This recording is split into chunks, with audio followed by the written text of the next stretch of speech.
Hello, I'm Hal Lublin. And I'm Mark Gagliardi. Since the dawn of humanity, one issue has gone unsettled. With the fate of the world in the balance, we're here to settle, once and for all. Best taco shell. That's right. Don't worry, everyone. We got this. Podcast should have a theme song. Podcast should not have a theme song. Yes, they should. No, they shouldn't. They sound good. Yeah, but people are just going to skip past it. You know what? You're right. We got this. First of all, before we even jump in anywhere, thank you to Kyle McCowan. Yes, thank you, Kyle McCowan. This is very exciting. Well, listen to how gently we began this episode. Yeah, it was sort of a, first of all, we'd like to thank. Yeah, it was very McCowan. NPR. And then, well, you did it, and then my voice comes barreling through like Foghorn Leghorn. Yeah. The initial topic that Kyle suggested was taco shell soft or hard. Mm-hmm. But I think we should expand this to be best taco shell because there are a lot of different, I mean, there's corn, there's flour, there's, you know, Dorito. There's a lot to discuss. So I think if we made it just best taco shell. Are those the three? Yeah, that's pretty much it. All right, fair enough. There's soft, there's hard. But is the word shell in and of itself, is it biased? Oh, because shell makes you think hard. Yeah, a shell makes me think of a hard taco or a tostada bowl, which, no, it's not going to be the tostada bowl. The world's least salad. Like any salad where the bowl is fried and edible is not a salad. But also when the base is not lettuce but meat. That is delicious though. I mean, yeah, they're very good. But they're not remotely what we're talking about today. Sure, but we're very supportive of the tostada salad bowl in general. Is that fair to say? I know we don't get political on this show, but I feel like that's yet another one of the things that got ruined. Tostada shells? The taco bowl. Yeah, okay. That's fair. You know what I mean? I was like, gugh. I do know what you mean. What you mean. Yeah, say no more. You know what? We're going to come away from the tostada. We have no official stance on this time at the tostada bowl, and that's not what we're here to discuss, as you pointed out already. We're here to talk about taco shells.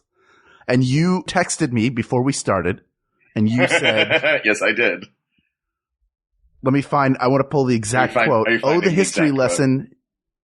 Yes, you said, oh, the history lesson you're about to get. Do you want to start with your history lesson? Do we want to go back in time? Let's start back in time, Hal. Okay, set the stage. We're going to go back to, well, we can go way, way back. Which version of back? How far back do you want to go? Do you want to go back to the ancient native populations of Central and Lower North America, in Mexico and Central America? These populations. No, I do.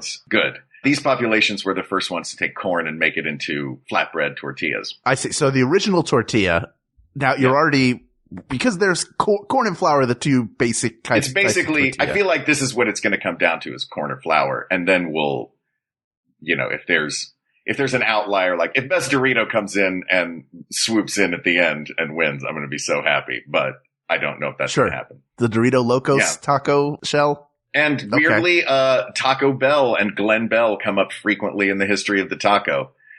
Shocking. I know, right? So the corn tortillas had been going since way back when. But the history of the taco is actually not terribly old, as far as it having the name taco and it being exactly what we know and love now. Okay. It was always street food. It sort of began in ancient times all the way up through, and we've talked before about the San Antonio Chili Queens. The San Antonio Chili Queens also sold street food, street tacos, which was just meat and spices stuffed into atop a corn tortilla. The word taco and the popularization of the taco, actually, I love this, came from the 19th century when in Mexico, they were mining silver, like post-industrial revolution, silver mines were booming in Mexico. And the taco was the little wad of paper and gunpowder. So basically the first tacos were little paper tortillas filled with gunpowder filling and stuffed inside rocks to blow holes in mines. That's where the name taco came from. Originally the food, which became popular with the laborers because it was super easy to eat, were called tacos de mineros. which was miner's tacos, tacos de minero, meaning the little wad of paper and the food looked like those folded up. So, cut to a few years later in the United States, in between 1910 and 1920, a lot of Mexican immigrants moved to the United States, specifically Los Angeles. Mm-hmm. You know, and in their neighborhood, they sold these tacos as street food. Then along comes Glen Bell in the 1950s, around the same time McDonald's is happening. And Glen Bell realizes that Mexicans in LA are just selling tacos to other Mexicans. Like, it hasn't moved into the white population. So Glen Bell co-opts it basically and starts Taco Bell. He brings franchising to Mexican street food. Then he claimed that he also invented the hard shell taco, which is apparently not true. But he popularized it. Shock. I know, right? He popularized the hard shell taco, and then lots of Mexican restaurants started frying their taco shells beforehand into that U shape that has become the ubiquitous hard shell taco. So that really didn't start until the 1950s. But do you know who first before the Spanish brought flour to native populations? Mm-hmm. Originally, it was all corn. Sure. The Spanish conquistadors moved into Mexico, and because the Eucharist was done with flour, and they didn't trust this savage corn at first, they introduced flour tortillas, is one of the legends of how flour tortillas came about. But I found research online that before the Spanish got there, in the early days of exploration, so I guess maybe the Spanish had already gotten there, but along the same time, in the 1500s, you know who brought the flour tortilla to Mexico, my friend? Amerigo Vespucci? Your people. Not my people, your people. My people? Sephardic Jews moved into Mexico, one of the first immigrant groups, and they brought unleavened bread made with flour. Matzah? Yeah, but they would make it there, and it would be, and you know, whatever their version of it became the flour tortilla, along with the Spaniards. Basically, Christians and Jews moved into this area and worked together to displace corn as the popular tortilla of choice. So, high five.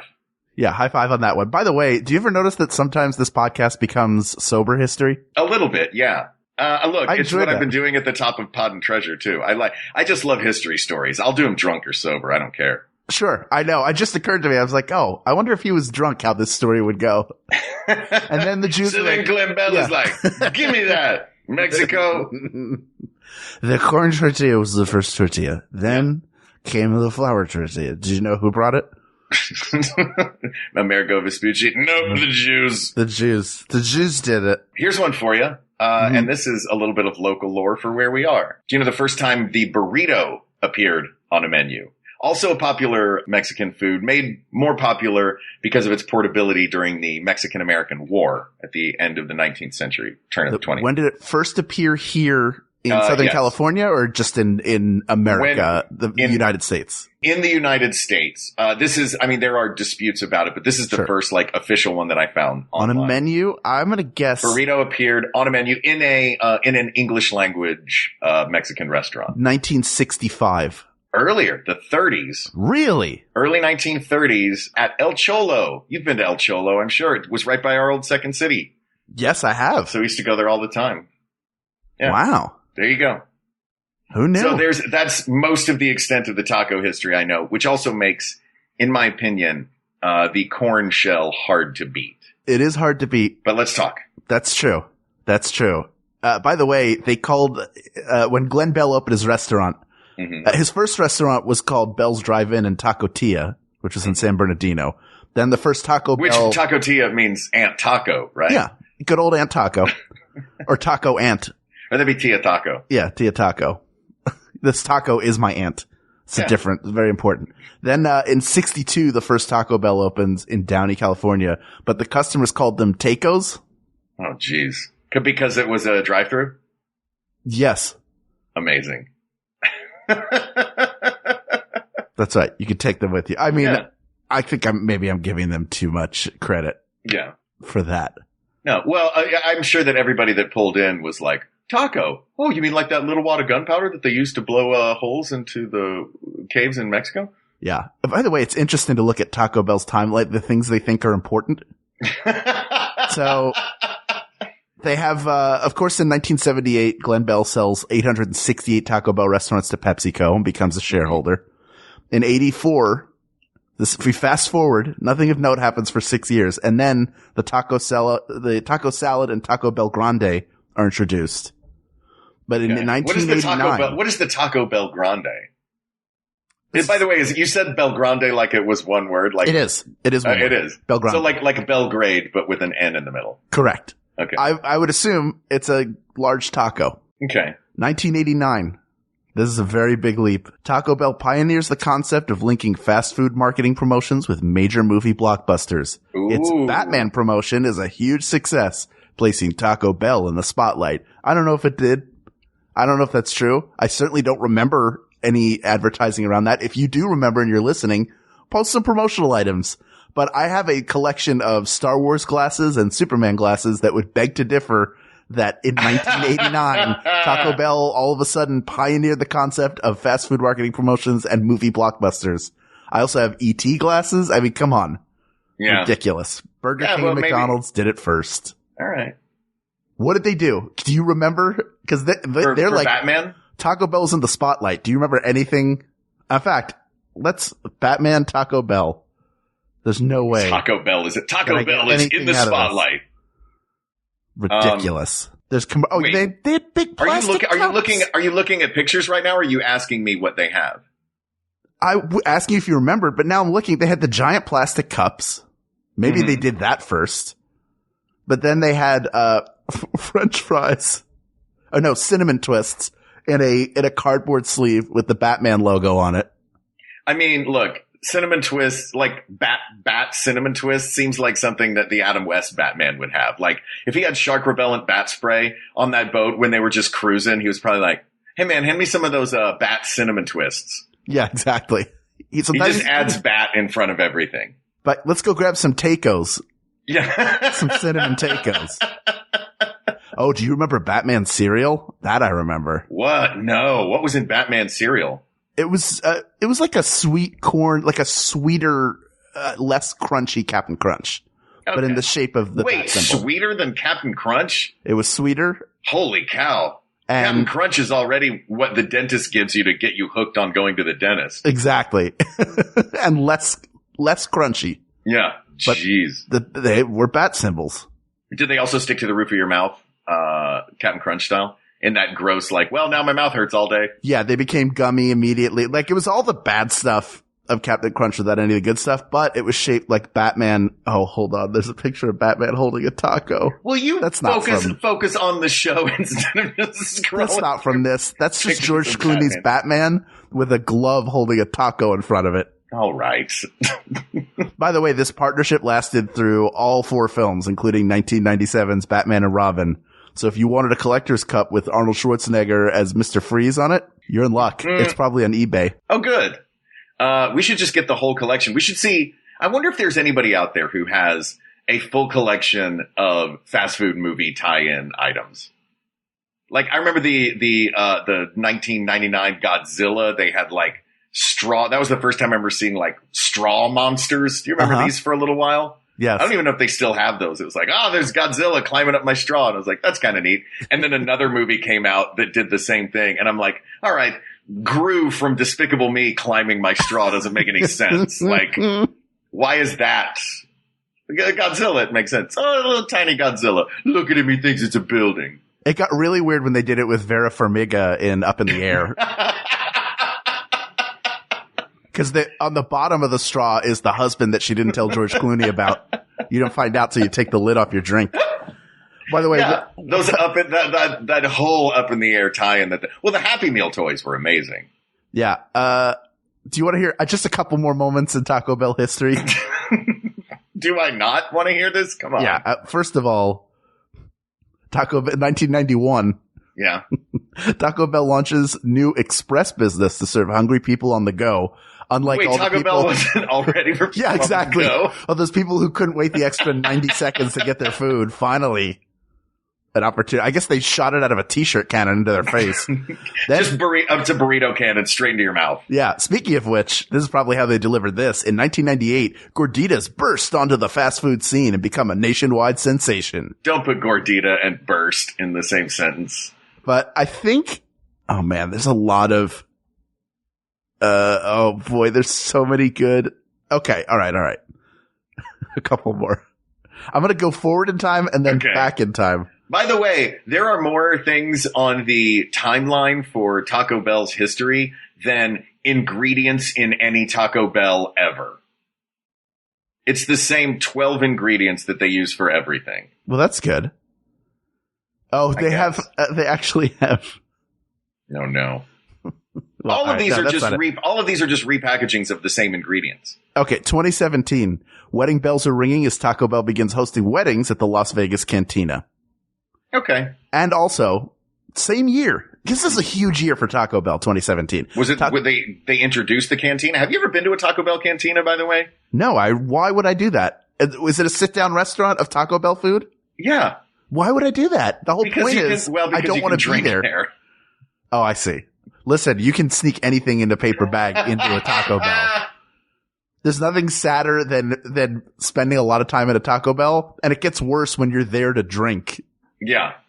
Hey, man, let's go to a bar tonight. Where do you want to go? I don't know. Gather up everybody and meet at Taco Bell. Yeah. Isn't it a snake eating its own tail because you drink because you're in a Taco Bell, but you're in the Taco Bell because you can drink? Yeah, pretty much. They're not like Taco Bell has been the most often stopped at drive-through for designated drivers, I think.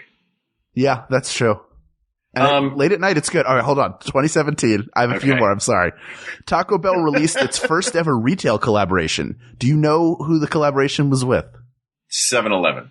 Forever 21 times Taco Bell. The men's collection completely sold out online within the first day. And I don't want to look it up, but I assume it would be like a t-shirt that looks like a hot sauce packet. Yeah. Almost said a sausage packet, which if those don't exist, come on, world. Moving back in time, in 2012, Taco Bell helicopters 10,000 Doritos Locos Tacos to the remote town of Bethel, Alaska. Okay. No reason why. Sure. 2004, Taco Bell introduces the Mountain Dew Baja Blast, which is in all caps with a only exclamation point, I think, in the whole thing. And then the last one. This is a timeline. I've never heard anyone read a timeline by just jumping around to random points on it. Well, I took you forward in time, then I jumped to the future, and now I'm bringing you back to what maybe is the fulcrum of Taco Bell's history. You're the Doc Brown of quesadillas. Please continue. In 2001, Taco Bell promises a free taco to everyone in the U.S. if the falling space station Mir hits the floating Taco Bell target. What? Thank you. Yeah, you're asking all the right questions right now. That's the entirety of the questions. What? Yes. They put a target out because Mir was falling to Earth, and they tried to turn it. Weren't they also the ones that were trying to put a billboard on the moon or something, or project something onto the moon? Was that also Taco Bell? I don't know, man. Like, they're really leaning into this "we are food for stoners" thing. Really? Yeah. Really? Let's put a thing on the moon. Hand me another taco. We call them tacos, man. Jeez. I don't know I'll tell you something very recent on the Taco Bell timeline that just happened 2 days ago. Uh-oh. Or I just heard about it 2 days ago. Okay. Taco Bell is running out of tortillas. So this is a timely episode. What? There's a huge Taco Bell tortilla shortage right now. Their stockpile of tortillas is down to 50%. I do not know why, because I'd need a subscription to the Wall Street Journal to read the rest of that particular article, and I don't have one. But I will find out. Boy, this is very recent news. This is very recent. This just I heard it on Marketplace the other day, and I was like, wait, what? Like, I actually got viscerally concerned because I thought, well, I have to go to Taco Bell right now. I did that yesterday, actually. I found out through the Nextdoor app, which is usually just, people saying there's a homeless person in my neighborhood, someone kick him out. But sometimes it does good things. And one of the good things it told me was that Boston Market in my neighborhood was closing that day, was closing yesterday. So I don't know why I felt compelled to rush over to Boston Market, a place I have not eaten at in about a decade, to get cornbread and chicken. Wait a minute. Which one was closing? The one on Riverside in Toluca Lake. The one near where Fred and Annie used to live? Yeah. No. Today it's gone. Yesterday it was there. Today it's gone. I'm so sorry that you had to find out this way. Should I have gone there more? Sometimes when I wasn't on this slow carb diet, I would go there after an audition because it's also close to, my agent is very close to where you live. Yeah. And I would go there to eat and it was so good. Yeah. I feel like I didn't do enough to save it. Rest in peace, Boston Market. By the way, this tortilla shortage is not affecting Qdoba Grills or Chipotle. Hey, that's good to know. So something funky is going on with whatever weird factory Taco Bell's tortilla. And it's only some of their places, but they're encouraging people to order non-tortilla based items like the Power Menu Bowl or the Cheesy Gordita Crunch. Yeah, I've seen that they were really pitching that Gordita. Cause I guess that's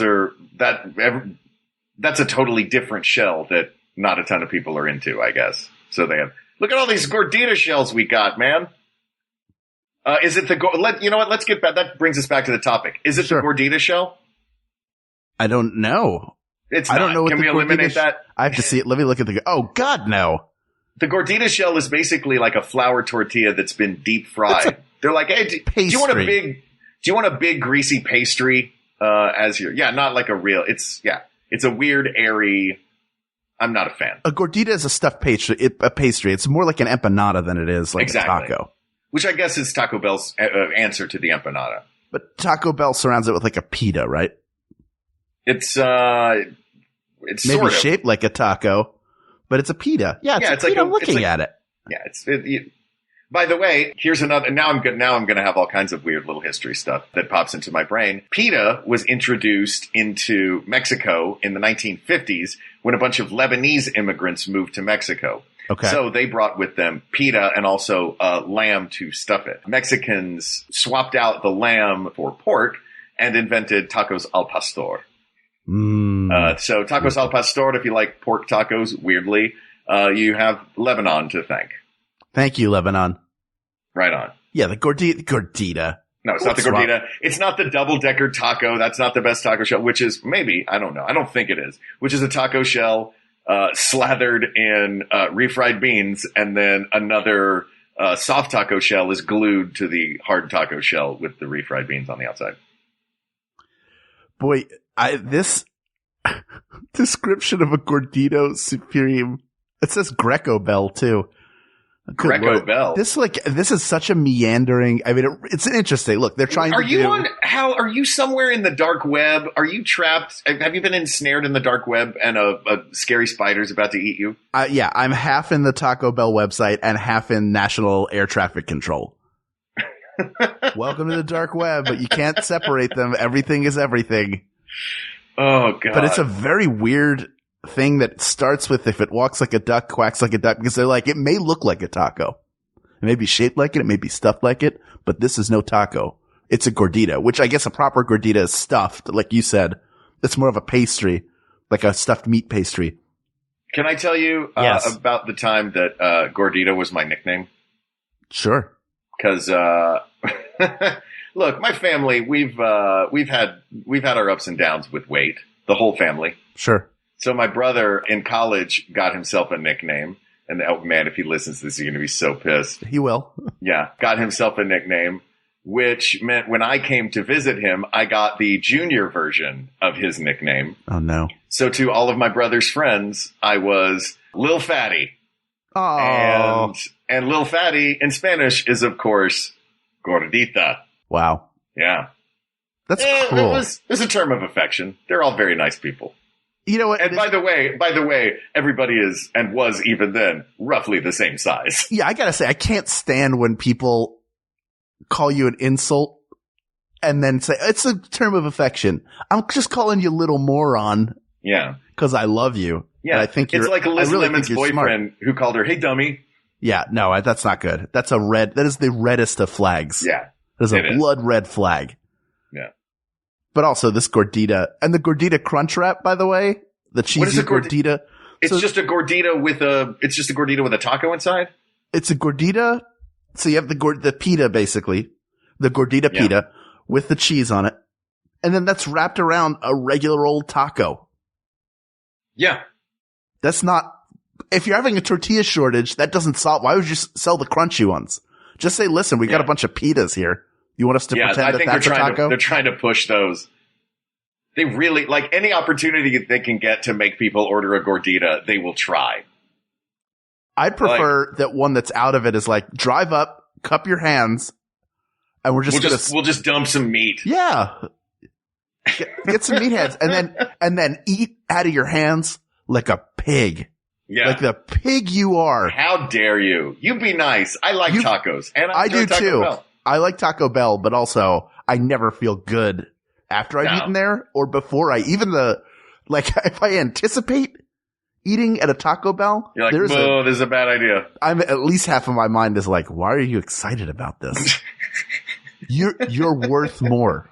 You're better than this. To everybody. I say that to all of you. Doesn't mean don't eat Taco Bell. Enjoy it. And yet. But also get a good home cooked meal every once in a while. Feel good about other things too. Yeah. There's so much great food out there. There's so much. I'm so hungry right now. I've not eaten yet today. I had 2 hard-boiled egg whites. Yesterday was cheat day. So this diet I'm on is like 6 days a week, but then the 7th day is cheat day, and you're encouraged on the cheat day to really go nuts. What? Why? Like, it's whatever, like, I don't know. I mean, I understand the concept of a cheat day, but you know what? Eat as much as you can. I think it's because whatever process they're trying to kick your body into, it's like you're restarting it every week. So instead of doing it and then it sort of peters out, it's like and it's worked. I've lost, I think 13, 14 pounds in 3 weeks. Good job, buddy. But it's nice to have, like yesterday I ate so much that I was like, I used to eat like this all the time and I cannot take it now. 3 weeks in. That's very, very good. That's very good. But I did in my mind, thank you. In my mind, part of it was like, I'm going to go to Taco Bell and get a Doritos Locos taco. Cause I do love that. Except here's the problem. Here's why I would eliminate that shell. As much as I love it. It's too thin. Exactly. Way like too thin. A real Dorito is thick, right? I think that it's just the size of it. You know what? It seems thinner because it's so much bigger than a Dorito. But I think Doritos are pretty thin. They're not as thin as these, though. These feel man, that's made. Thin. They're not going to call it a Doritos Locos taco if it ain't made with an actual Dorito. But couldn't it be a slightly thicker? Couldn't it have the thickness of a Dorito? Do you think that they took one single Dorito and just kept flattening it until it was taco shell size? That's what it looks like. It's so thin. Yeah, I think it's regular Dorito thickness. Get a bag of Doritos and you'll see. I'm looking at it right now on the website, and you can see you can't tell how thick a tortilla is by looking at a website. Oh, the hell you can't! I can see. You're on drugs. Yeah, the drugs of being awesome and knowing about Doritos. Yeah. Can I tell you what my personal favorite taco shell is? Sure. If you go to a combination Pizza Hut and Taco Bell, ask for a personal pan pizza and ask them not to cut it. Then get one regular taco, put it in the middle of that personal pan pizza, fold the whole thing in half. You have the perfect combination Pizza Hut and Taco Bell taco shell. It's a double-decker taco, but the outer decker is an entire personal pan pizza. Wow, I salute you. Because those personal pan pizzas are thick, right? They're pretty thick. Does it crush the shell? Of course it does. Does it matter? No, not really. Yeah. Doesn't really matter. Would you do a Dorito in the middle? Have you done that one? I don't know. That would just crumble into dust. Right. But imagine Dorito topping on a pizza. Doritos Locos Taco. The combination Pizza Hut, Doritos Loco, Taco Bell taco shell. That's got to be the winner, right? The pizza? I think the best so. taco shell. That's the way. Yeah, asked and answered. Thanks, everybody. No, look, we got to get down to this. We've been going for a while now. We got to really get to this. I agree with you, Mark. I feel like I agree with you 100%. Read me more things off of the Taco Bell. I'm going to read you one more thing. In 2019, Taco Bell encouraged us to take a quick break so you could hear from other Maximum Fun podcasts, and then we'll come back, and this will be on the timeline as well. And Hasta we'll pronto. Decide. Here we go. Vámonos.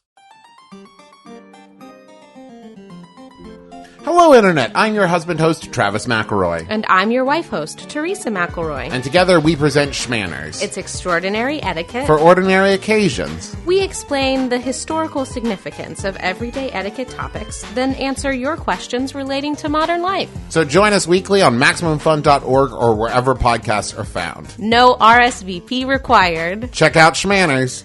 Schmanners. Get it?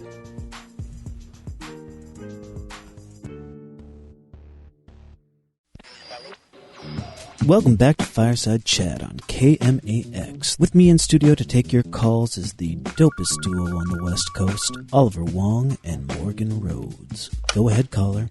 Hey, I'm looking for a music podcast that's insightful and thoughtful, but also helps me discover artists and albums that I've never heard of. Yeah, man. Sounds like you need to listen to Heat Rocks. Every week, myself, and I'm Morgan Rhodes, and my co-host here, Oliver Wong, talk to influential guests about a canonical album that has changed their lives. Guests like Moby, Open Mike Eagle, talk about albums by Prince, Joni Mitchell, and so much more.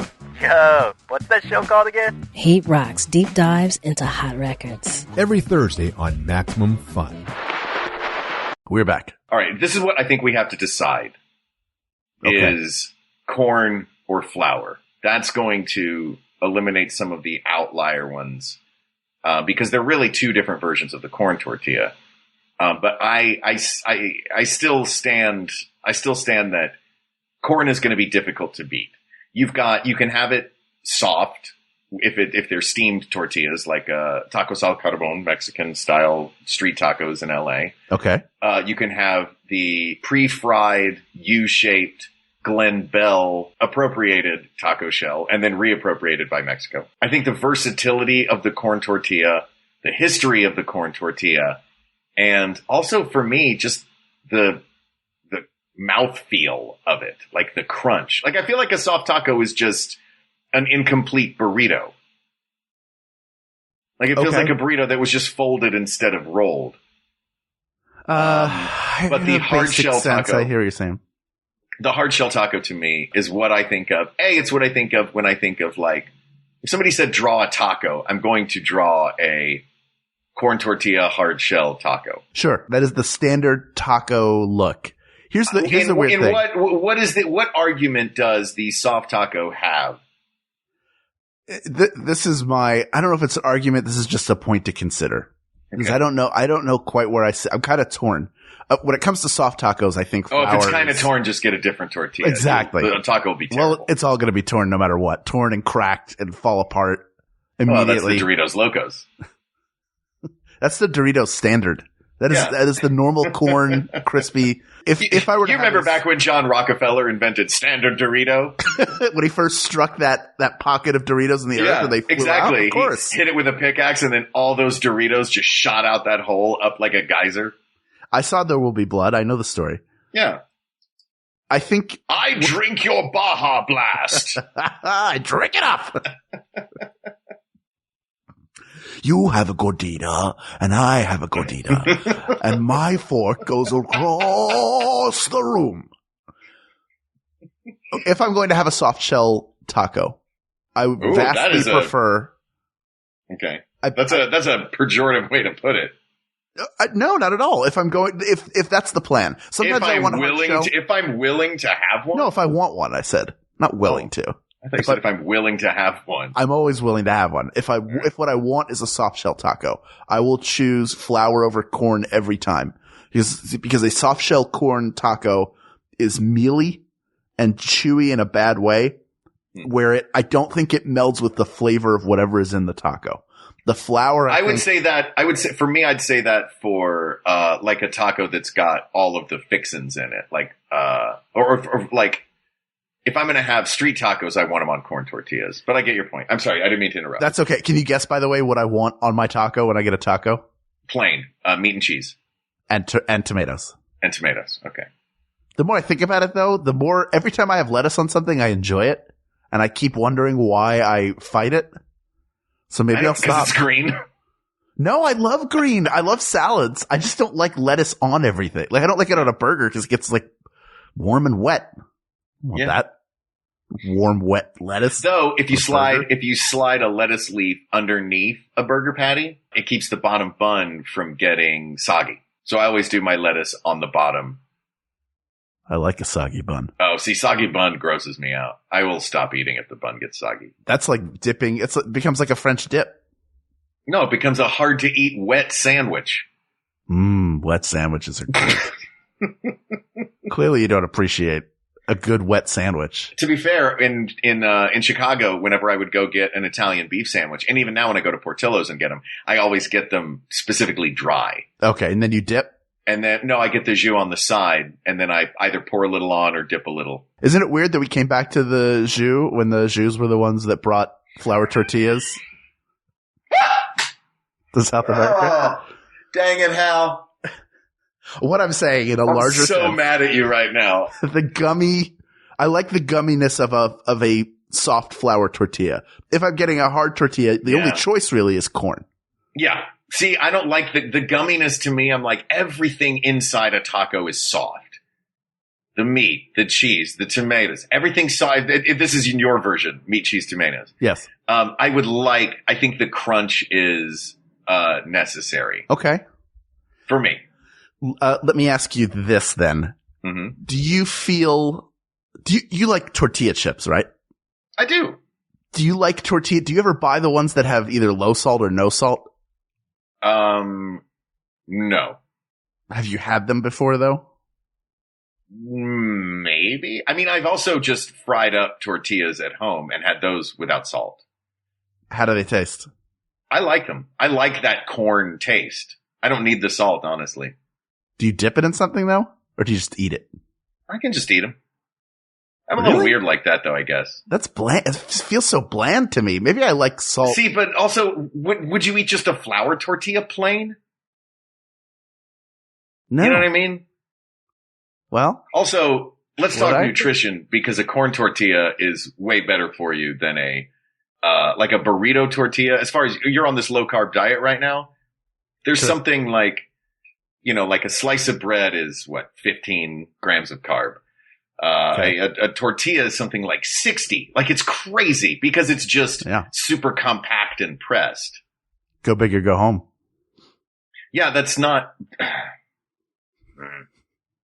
By the way, I don't know what is going on right now, but somebody is making something in another apartment in my building, and it smells so good. And I've closed all doors and windows, and I don't know what it is. But it's torturing. What is it? Okay, let's see if we can figure out what it is. What flavors do you smell? Okay, it's right now as we are recording. It is 11:13 on a Sunday morning, so it could be a brunch thing.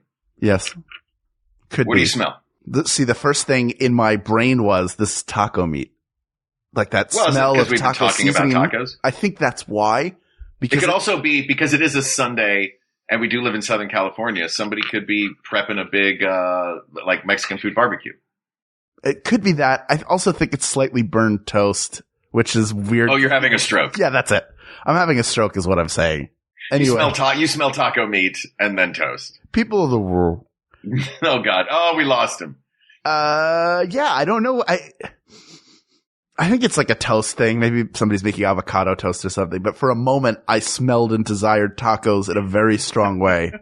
Also, when you smell something, do you always do like the full sniff noise, or is that just for the show? I think I do. Well, let me think. Because that's like a cartoon smelling something. Yeah. Like if I smell something, I like to take a slow one. You know what I mean? Like all right, that's how I'd smell something, but it's like the voiceover artists. I'm smelling something. Yeah, I go like this. When it's really me by myself, I go. Oh, that's because you're a puppy. Mm-hmm. And then when I figure out what it is, I'm like. Pretty good. Thank you. Are you listening, voiceover community of Hollywood? Are you hearing this? How's your Emmy push going, by the way? I don't know. Here's the weird thing about the Emmys. If any of you are aware, the category that I'm up for, which is outstanding character voiceover performance. Normally, the way it works is people are broken up into peer groups. So the performers vote on all the performing stuff, directors on directing, and then that determines the short list of nominees, which are open to the entire Academy for voting.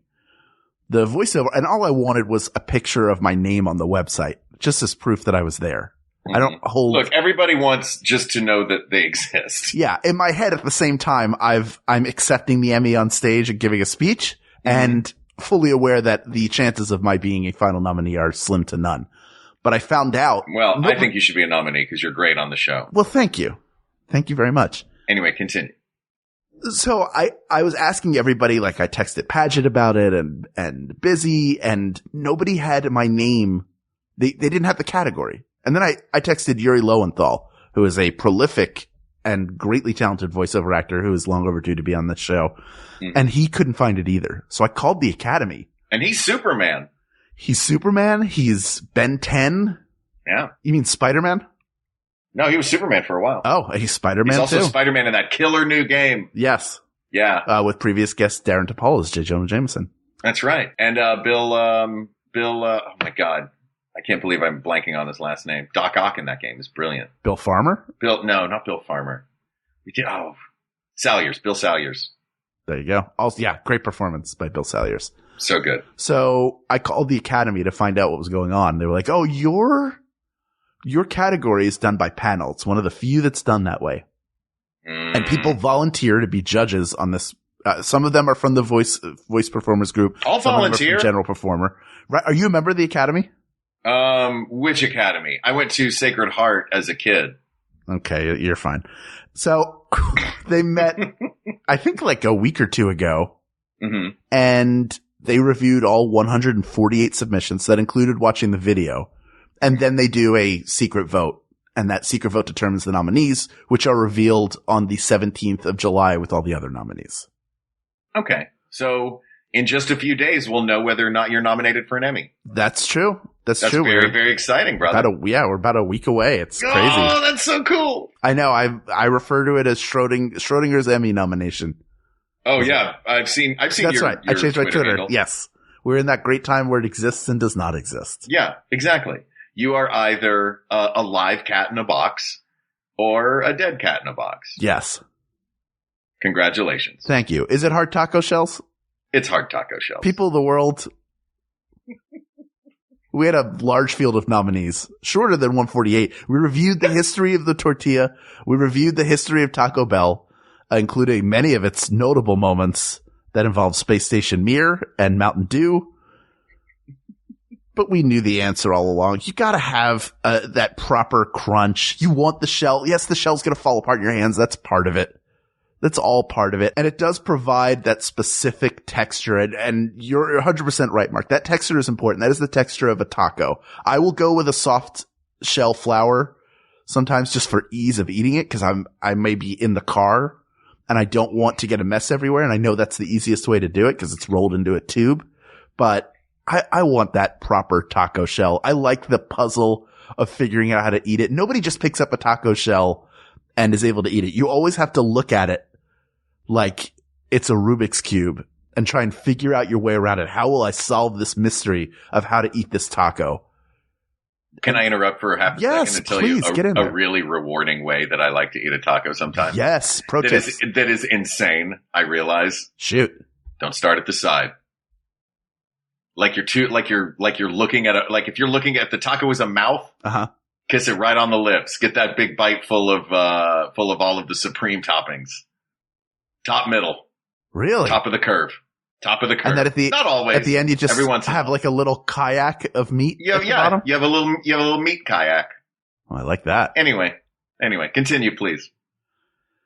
Anyway, look, if it's good enough for Batman, it's good enough for us. And that picture of Batman is holding a hard shell corn hard shell taco. That is the best taco shell. So it's hard shells, Kyle. Thank you for asking. And for everybody there who wants specifics, it is just the good old fashioned hard shell corn taco, the OG. Yeah. The OG taco shell asked. Not the OG, but, sure. The current winner. Not the paper and gunpowder version. Right. But that is the winner. More what I was saying, like, let's not give, Glenn Bell too much credit for a Mexican dish.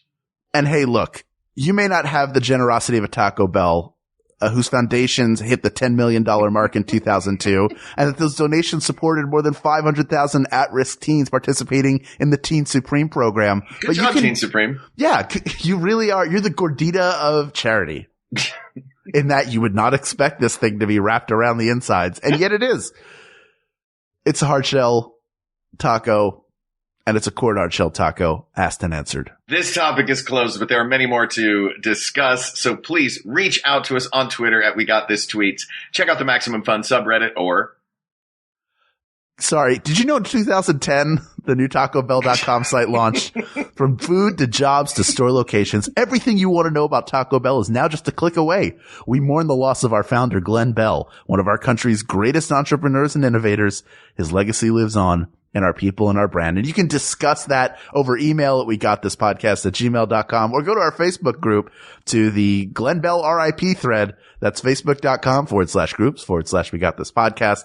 Thank you to producer Ken Plume, researcher Kate McManus, graphic designer Uri Kelman, and QA engineer Jen Alba. And thank you to our musicians Jonathan Dinerstein and Mike Furman for our score and theme song respectively. Thanks to Glenn Bell, and thanks to you, our listeners, for giving us an opportunity to sit and talk about tacos for 40 minutes. For Hal Loveland, I'm Mark Gagliardi. For Mark Gagliardi, I'm Hal Loveland. And don't worry, everybody. Tenemos. We got this. MaximumFun.org. Comedy and culture. Artist owned. Audience supported.